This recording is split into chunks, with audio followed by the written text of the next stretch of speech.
All right, welcome to our last day of the week for determining importance. So yesterday, you went through and used your pictures to help you. Pictures can be super helpful, just like we talked about on the McDonald's menu, right?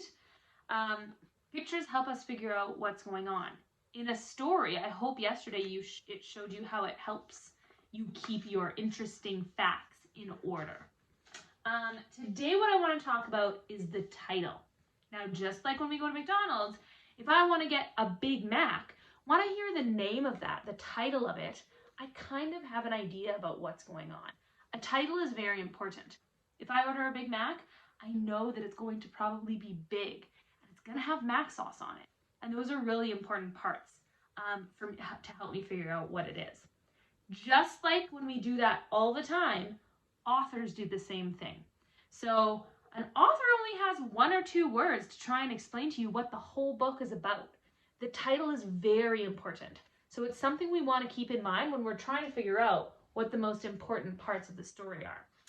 For one of your books, it was called The Contest. When we think about contests, we think about like sports or winning. So that might be important to keep in mind when you're thinking about what's important. This title was Wing's Visit to Singapore. So we're talking about a vacation, a trip somewhere where they do something. That's going to be important when you're thinking about what's important in the story. I want you today to just go through your list and double check with the title. Do you think you've included all of the important parts that have to do with the title of your story? You might even find the actual title of your story in your book. That's a clue that that's a very important part. Then what I want you to do is this week you've done a lot of work coming up with what the important parts of your story are in the beginning, middle, and end. Now you should be able to break this into just 3 sentences at this point. You've gone through your list, you've cut out anything not important, you've made sure that it was all in order on Wednesday, and today you've double checked that it has to do with the title and that you're really focusing on what's important.